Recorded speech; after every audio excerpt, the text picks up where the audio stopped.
যে ব্যক্তিটি প্রতারণা চালিয়ে যাচ্ছিল, আমরা তাকে গ্রেপ্তার করতে সমর্থ হই। এক্ষেত্রে তাকে গ্রেপ্তারের সময় আমরা তার এনআইডি পাই এবং তার মোবাইল নম্বর পাই। আমরা তথ্য প্রযুক্তির সহযোগিতায় এবং ঢাকার সাথে যোগাযোগ করে আমরা তার পরিচয় নিশ্চিত হই এবং তাকে রাত অনুমান 2টার দিকে গ্রেপ্তার করতে সমর্থ হই। তো এই ব্যক্তির নাম হচ্ছে রিয়াদ বিন সেলিম। অভিযানকালে তার বাড়িতে তল্লাশি করে একটি কার্ড, একটি নির্বাচন মনিটরিং কার্ড এবং 2টি মোবাইল সেট, পাশাপাশি একটি মেটাল ডিটেক্টর এবং একটি সিগন্যাল লাইট উদ্ধার করি।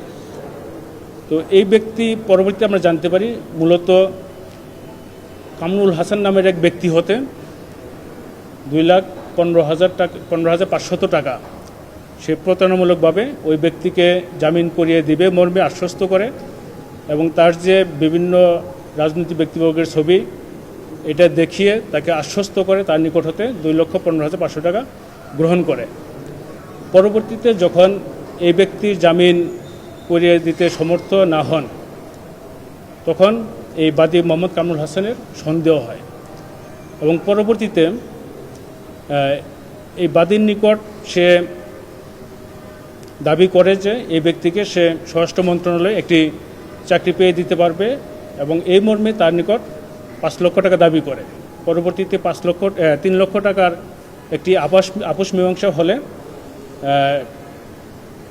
বাদী মোহাম্মদ কামরুল হাসান তার নিকট হতে সে 10,000 টাকা গ্রহণ করে এবং আরও 3 লক্ষ টাকা দাবি করে। তো এই প্রেক্ষিতে বাদী মোহাম্মদ কামরুল হাসান একটি প্রতারণা মামলা করে এবং আজ এই মামলাটি পটিয়া থানায় রুজু হয়। এখানে পেনাল কোডের 317, 319, 417, 419, 420, 406, 506 এবং 34 ধারায় মামলা রুজু হয়। এই আসামি আমাদের হেফাজতে আছে। আমরা শীঘ্রই এই আসামিকে বিজ্ঞ আদালতে সুপর্দ করব। এখন পর্যন্ত আমাদের যে ধারণা, সে একটি বড় ধরনের প্রতারক এবং সে যেহেতু আমরা খোঁজ নিয়েছি যে সে একটি প্রাইভেট প্রতিষ্ঠান হতে কম্পিউটার সায়েন্সে ডিপ্লোমা করেছে, সেক্ষেত্রে এটা এআই জেনারেটেড হতে পারে।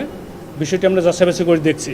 যদি এই ধরনের আরও কোনো কিছু আমরা পাই, সেক্ষেত্রে পরবর্তীতে তার বিরুদ্ধে হয়তো আরও আইনগত ব্যবস্থা নেওয়া যেতে পারে। এটা আমরা এখানে যে তথ্যটা পেয়েছি, এখানে বাদী মোহাম্মদ কামরুল হাসান তার ওয়াইফকে সে যে ছবিগুলো হোয়াটসঅ্যাপে দিয়েছে, ওখানে মাননীয় স্বরাষ্ট্রমন্ত্রী মহোদয়ের ছবি আছে, এখানে মাননীয় প্রধানমন্ত্রীর ছবি আছে। এগুলো দিয়ে সে বিশ্বাস অর্জন করতে চেয়েছে যে তার সাথে বড় বড় রাজনৈতিক ব্যক্তিবর্গের সাথে পরিচয় হয়েছে এবং সে তাদেরকে ইউজ করে চাকরি পেয়ে দিতে সমর্থ হবে মর্মে তাদেরকে অবগত করেছে। এটা আমরা জানি যে চেয়ারপারসন সিকিউরিটি ফোর্সের ওখানে যারা চাকরি করে নির্দিষ্ট ব্যক্তিরাই কিন্তু এখানে হঠাৎ করে কারো ইনক্লুড হওয়ার সুযোগ নেই। সে এটা প্রতারণার মাধ্যমে তৈরি করেছে এবং সে বোঝাতে সমর্থ হয়েছে যে সে পলিটিক্যালি হাইলি কানেক্টেড। এর বিরুদ্ধে আমরা যাচাই বাছাই করেছি। প্রতারণা মামলা আমরা এখন পর্যন্ত তার নামে পাইনি, বাট তার বিরুদ্ধে একটি নারী শিশু নির্যাতন দমন আইনের মামলা এবং একটি মাদক মামলা পেয়েছি এবং তার বিরুদ্ধে ওয়ারেন্টও থানায় মুলতবি রয়েছে। না,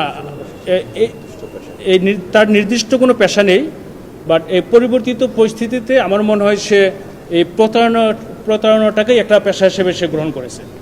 তার বর্তমানে তার কোনো রাজনৈতিক পরিচয় আমরা এখন পর্যন্ত পাইনি, বাট আমরা যাচাই বাছাই করছি যে তার কোনো রাজনৈতিক পরিচয় আছে কিনা বা পূর্বে ছিল কিনা।